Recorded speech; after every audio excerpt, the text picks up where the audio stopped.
एक सवाल दिया है, कोई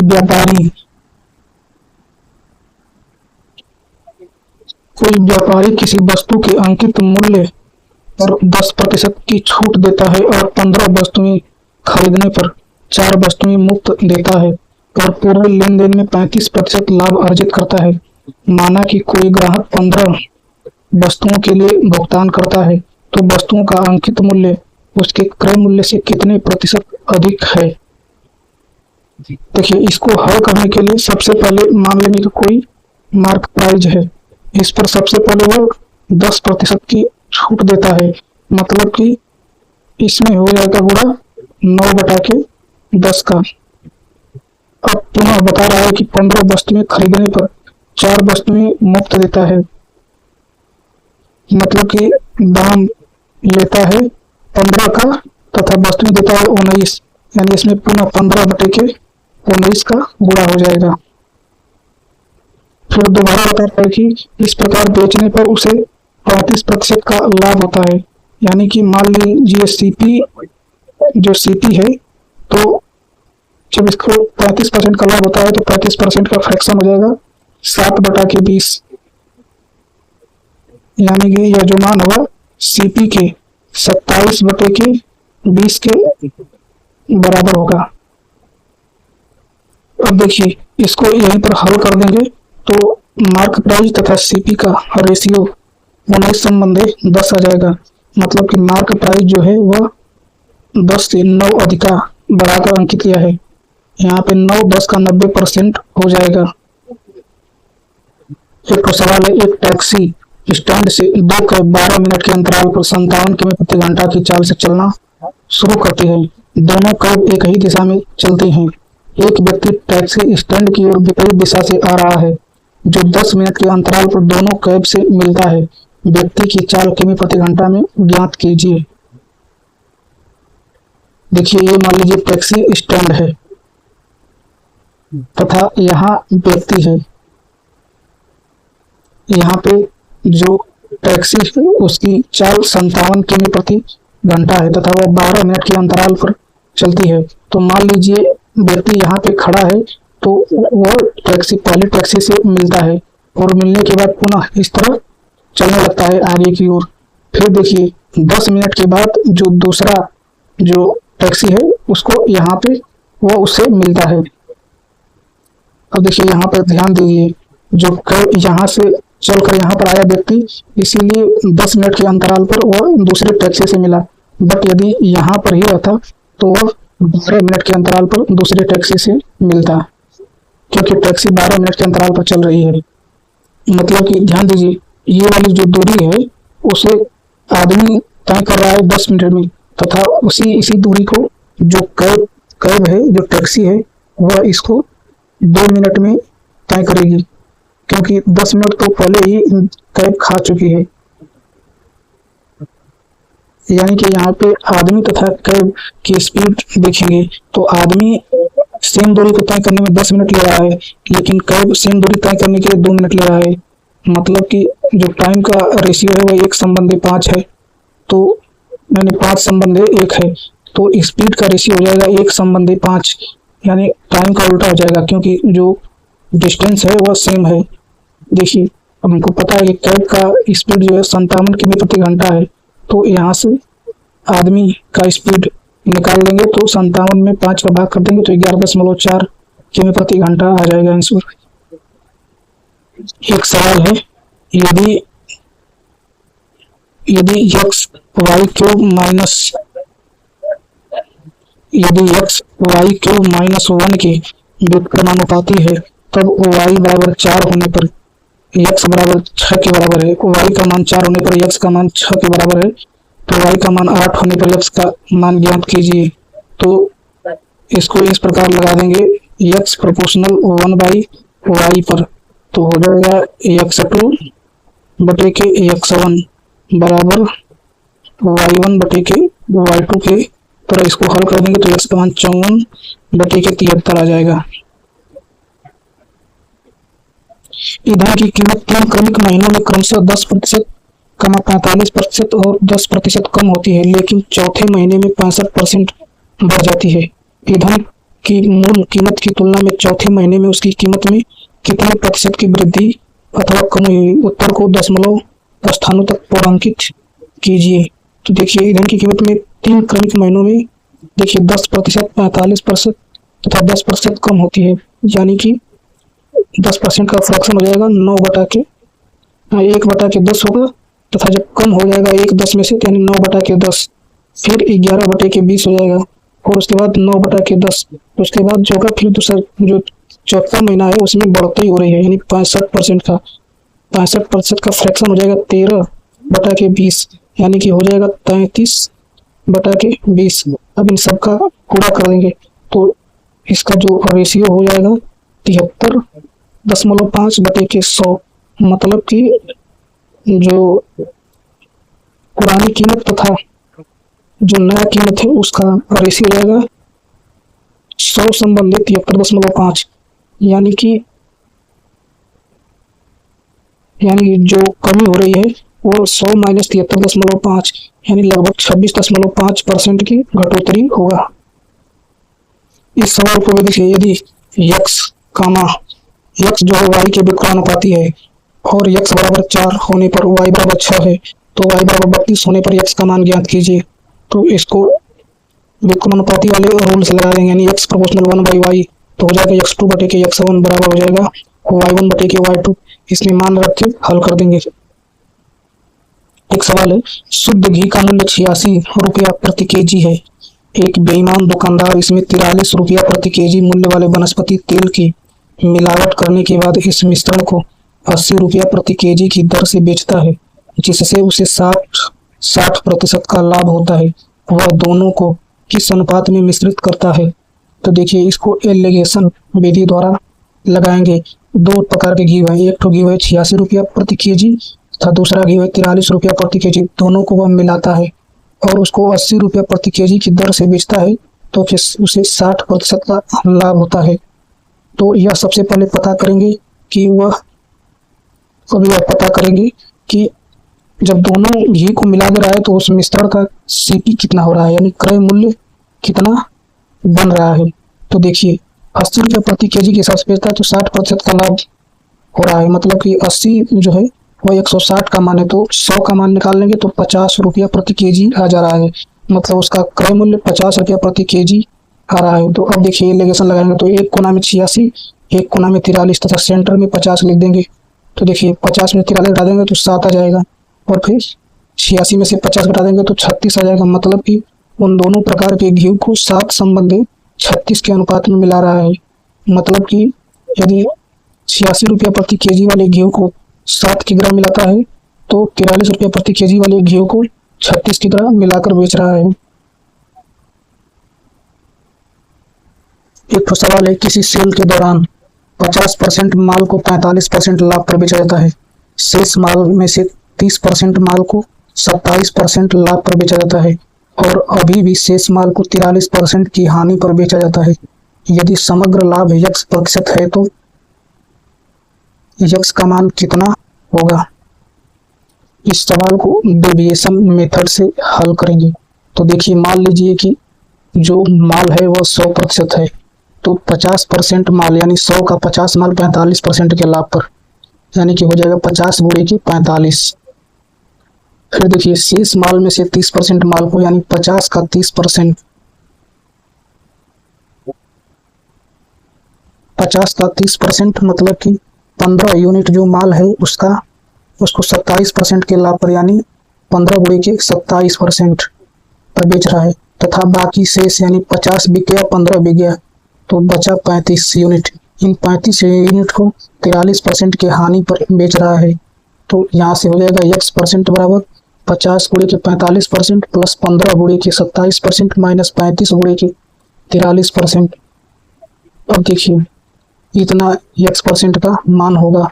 अब देखिए इसको चाहे तो हल करेंगे, चाहे तो यहाँ पे डिजिट सम मेथड अपना देंगे। तो देखिए इसमें 45 यानी 9 का मल्टीपल है तो यह कट गया है, और इसमें देखिए 27 यानी अभी 9 का मल्टीपल है तो यह भी कट गया है।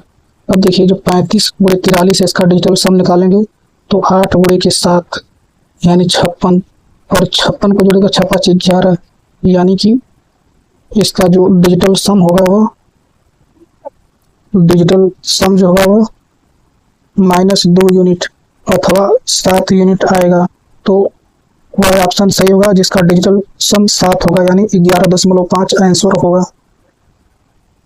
सवाल है, धारा की दिशा में चाल 125 किमी प्रति घंटा है और धारा की विपरीत दिशा में चाल 25 किमी प्रति घंटा है।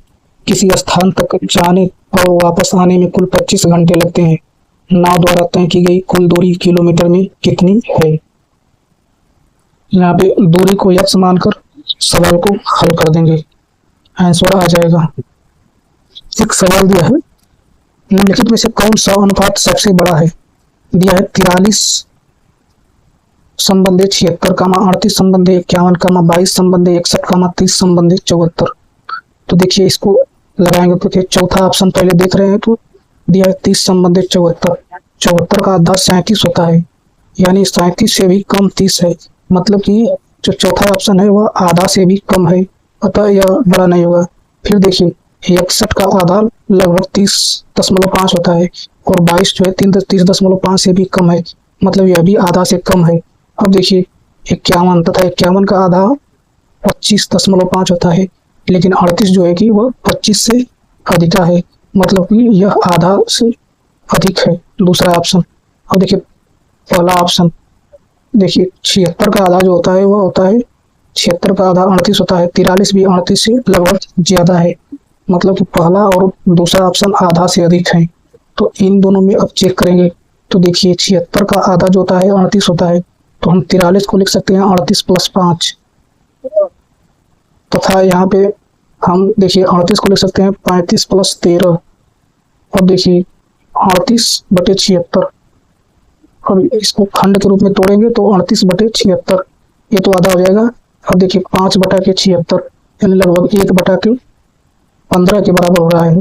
अब देखिए जो है यह है 51 का आधा लगभग 25 है, यानी कि यह 13/51 यानी कि लगभग 1/4 के बराबर हो रहा है, मतलब कि इसमें जो है कि दूसरा ऑप्शन बड़ा होगा। एक बेईमान दुकानदार अपना माल उसके लागत मूल्य पर बेचने का वादा करता है, हालांकि वह जिस बाट का उपयोग करता है उसका वजन उस बाट पर लिखे वजन से 37% कम है, उसका लाभ प्रतिशत ज्ञात कीजिए। देखिए इस सवाल में जो कोई ग्राहक है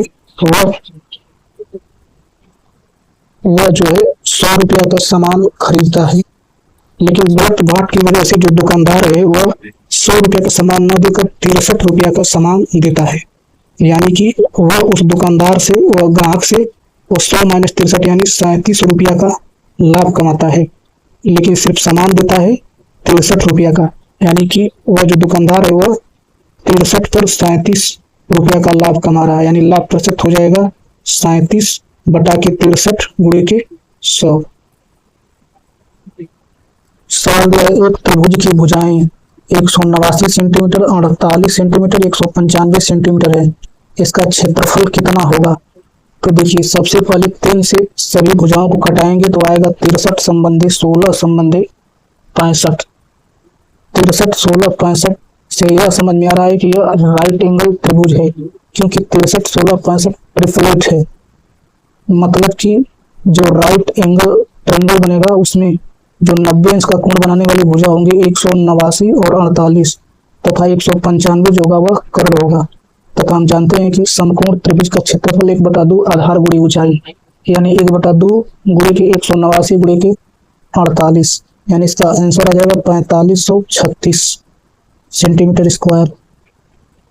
एक सवाल दिया है, LMNO एक चक्रीय चतुर्भुज है, यहाँ पे LMNO बनाए गए हैं जिसमें कोण M 102 अंश है, कोण M 102 अंश है।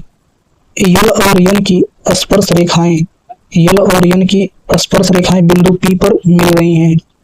कोण LPN की माप कितनी है? कोण LPN की माप को पूछा है।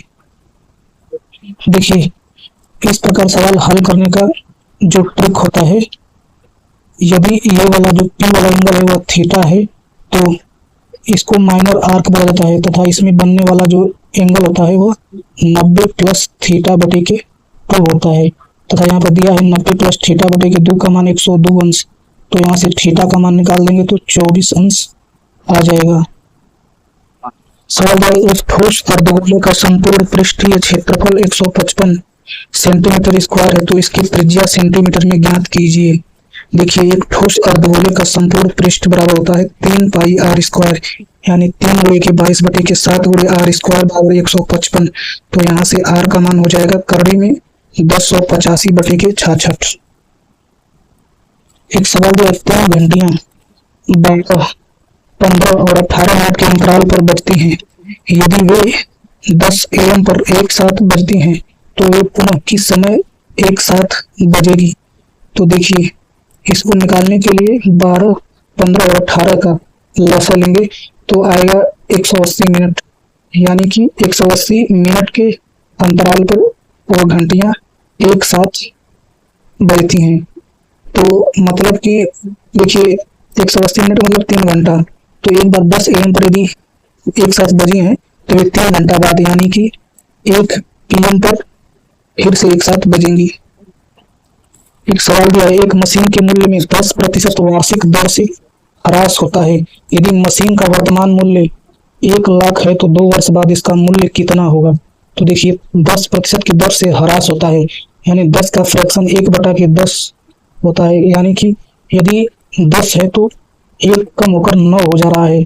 मतलब कि जो 1 लाख है उसमें 9/10 का 2 बार गुणा कर देंगे, यानी कि 1 लाख में 0.9 का 2 बार गुणा कर देंगे, यानी जो ऑप्शन होगा वो 9 का मल्टीपल होगा, यानी 81,000 हो जाएगा आंसर। एक सवाल दिया, 8 सेंटीमीटर त्रिज्या और 15 सेंटीमीटर ऊंचाई वाले एक लंबवृत्तीय शंकु का संपूर्ण पृष्ठीय क्षेत्रफल ज्ञात कीजिए। तो देखिए, हम जानते हैं कि लंबवृत्तीय शंकु का संपूर्ण पृष्ठीय क्षेत्रफल बराबर होता है pi r square plus pi r l, यानी कि हो जाता है पाई आर कोष्टक में एल प्लस आर। तो यहाँ पे त्रिज्या 8 दिया है तथा ऊंचाई 15 दिया है, तो जो उसका तिर्यक ऊंचाई होगा वो 17 होगा, क्योंकि 8, 15, 17 का ट्रिपलेट होता है।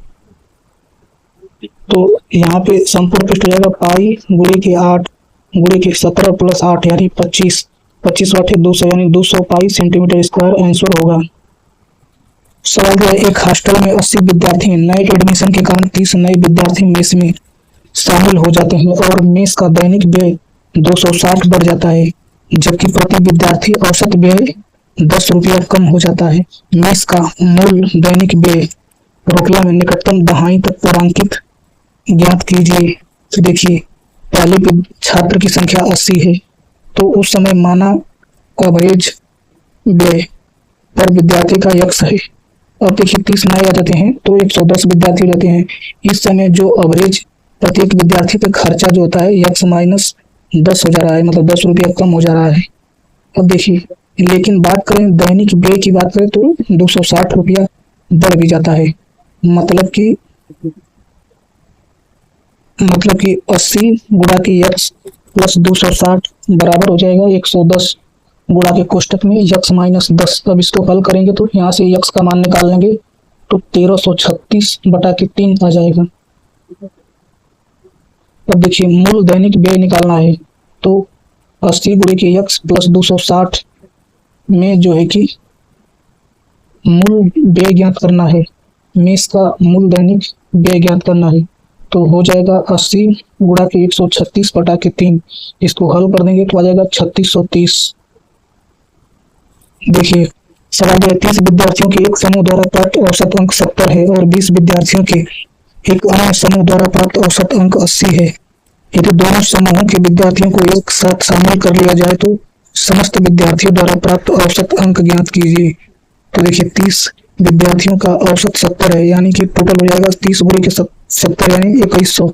इसमें जोड़ देंगे 20 विद्यार्थियों के अन्य समूह द्वारा प्राप्त औसत 80 है, मतलब 20 गुणा के 80 यानी 1600, यानी 2100 प्लस 1600 अब बटा के टोटल विद्यार्थी यानी 30 विद्यार्थी प्लस 20 विद्यार्थी। इसको हल कर देंगे तो आ जाएगा 74 आंसर। एक सवाल, यदि वार्षिक रूप से संशोधित चक्रवृद्धि ब्याज पर 10,000 की धनराशि 2 वर्ष में 12,100 हो जाती है तो चक्रवृद्धि ब्याज की वार्षिक प्रतिशत दर ज्ञात कीजिए।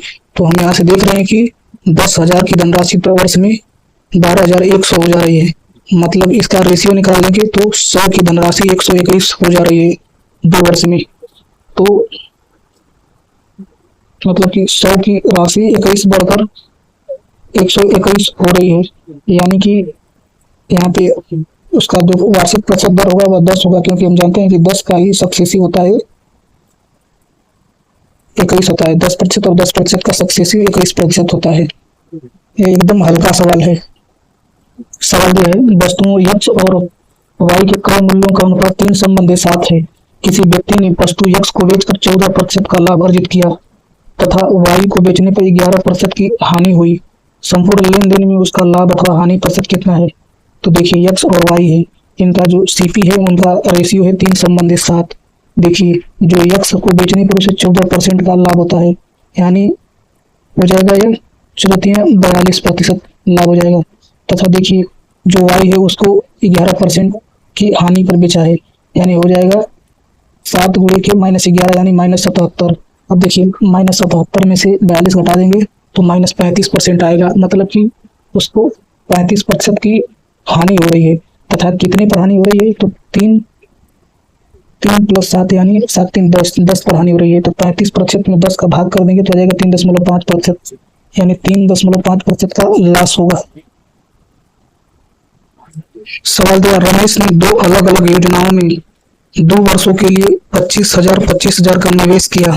पहली योजना में ब्याज की दर 8% प्रति वर्ष है, जो वार्षिक रूप से चक्रवृद्धि होती है, और दूसरी योजना में ब्याज की दर 6% प्रति वर्ष है, जो वार्षिक रूप से चक्रवृद्धि होती है।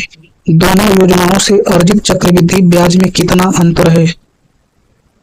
ध्यान दीजिए, यहाँ पे 2 संबंध है। एक का मतलब यह बताया है कि एक 2 संबंध है। एक जो है वह चक्रवृद्धि ब्याज है 25,000 पर 2 वर्ष का मिलने वाला। जैसे कि यदि 25,000 का चक्रवृद्धि ब्याज 2 वर्षों के लिए ज्ञात करना हो तो सबसे पहले 25,000 का 8% लेंगे। 25% का 8% लेंगे और उसमें 2 का गुणा कर देंगे, और फिर अब जो 25,000 का 8% निकाले हैं उसका पुनः 8% निकाल लेंगे तथा उसमें 1 का गुणा कर देंगे, और फिर इन दोनों को जोड़ देंगे तो जो है कि 25,000 का 8% प्रति वर्ष की दर से 2 वर्ष का चक्रवृद्धि ब्याज निकल जाएगा। उसी प्रकार अब देखिए 25,000 रुपये का 6% प्रति वर्ष की दर से 2 वर्ष का चक्रवृद्धि ब्याज ज्ञात करना हो तो 25,000 का 6% यानी 1,500, इसका दोगुना कर देंगे तथा फिर जो 1,500 है उसके 6% का 1 गुना करके दोनों को जोड़ देंगे तो जो है कि 25,000 का 6% प्रति वर्ष की दर से 2 वर्ष का चक्रवृद्धि ब्याज मालूम चल जाएगा। अब देखिए दोनों का इस प्रकार निकालकर डिफरेंस कर देंगे तो आ जाएगा 1,070। यहाँ पे दूसरे तरीके से लगाया है, मतलब कि पहले जो है कि अंतर निकाल ले रहा है फिर उसका दोगुना कर दे रहा है। जैसे 2,000 में से 1,500 घटाया है तो 500 आया है और 500 का दोगुना 1,000 लिया है। उसी प्रकार 160 में से 90 घटाया है तो 70 आया है और 70 का 1 गुना यानी 70 जोड़ दे रहा है तो 1,070 आ जा रहा है। समय 4 पेन और 5 नोटबुक की कीमत 130 है। यदि एक पेन की कीमत 25% बढ़ जाती है और एक नोटबुक की कीमत 20% कम हो जाती है तो 2 पेन और 4 नोटबुक की कीमत 82 हो जाती है। एक पेन और 2 नोटबुक की मूल कीमत कितनी है? देखिए माना एक पेन की कीमत x तथा एक नोटबुक की कीमत y है तो हो जाएगा 4x + 5y = 130। अब देखिए सवाल में पूछा है कि एक पेन और 2 नोटबुक की मूल कीमत क्या है, तो यहाँ से हो रहा है जब 4x + 5y = 130 दोनों पक्षों में 4 से भाग कर देंगे तो हो जाएगा x + 1.25y बराबर 32.5। यहाँ पर पूछा है x प्लस 2y का मान पूछा है, मतलब कि एक पेन और 2 नोटबुक का मान पूछा है। तो जब हम यहाँ देख रहे हैं कि x प्लस 1.25 y बराबर 32.5, तो यहाँ पे x प्लस 2y का मान जब भी होगा वह 32.5 से अधिका ही होगा। मतलब कि ऑप्शन में जो 30, 25, 20 ये तीनों नहीं होंगे, 40 वाला जो ऑप्शन होगा वही सही होगा। इसको अप्रोक्स मेथड से भी हल कर सकते हैं, क्योंकि ऑप्शन बहुत दूर दूर दिए हैं, लेकिन पूरा सवाल नहीं हल हो पाएगा। सवाल दिया है संख्या 699138 किससे विभाज्य है। तो डिजिटल निकालेंगे तो इसका 9 से विभाज्य है, 9 से कट रहा है मतलब 9 से विभाज्य होगा, तथा 11 से भी विभाज्य होगा, यानी 99 से विभाज्य होगी। देखिए एक सवाल दिया है 7 के पावर माइनस 8 गुणे के 11 के पावर माइनस 8 गुणे के 13 के पावर माइनस 8 को सरलीकृत करना है। तो हम देख रहे हैं कि पावर सबके सेम है, यानी ये हो जाएगा 1/7 के पावर 8 गुणे के 11 के पावर 8 गुणे के 13 के पावर 8, यानी कि हम जानते हैं कि 7 गुणे 11 गुणे 13 इसका मान होता है 1001, यानी इसका आंसर हो जाएगा 1/1001 के पावर 8। सवाल है find the weighted average of the number 17, 12, 23, 45 और 301 using the respective weights 29, 87, 15, 26 and 18। यहाँ पे दिया है संगत भारांकों 29, 87, 15, 26 और 18 का उपयोग करके संख्याओं 17, 12, 23, 45 और 301 का भारित औसत ज्ञात कीजिए। देखिए यहाँ पे इस सवाल का कहने का मतलब यह है कि जो संख्या है, जैसे 17 है वो 29 बार आ रही है, 12 संख्या 87 बार आ रही है, 23 संख्या 15 बार आ रही है, 45 संख्या 26 बार आ रही है, तथा 301 जो संख्या है वह 18 बार आ रहा है। मतलब कि 29, 87, 15, 26, 18 ये सब एक प्रकार से बारंबारता है, तथा 17, 12, 23, 45 और 301 आंकड़ा है। तो इनका एवरेज हम जानते हैं हो जाएगा सिग्मा एफ एक्स बटा के सिग्मा एफ, यानी कि क्रमशः संख्या का संगत बारंबारता से गुणा करके जोड़ेंगे और उसके पश्चात जो बारंबारताओं का योग होता है उनसे भागावारी में, तो आंसर आ जाएगा।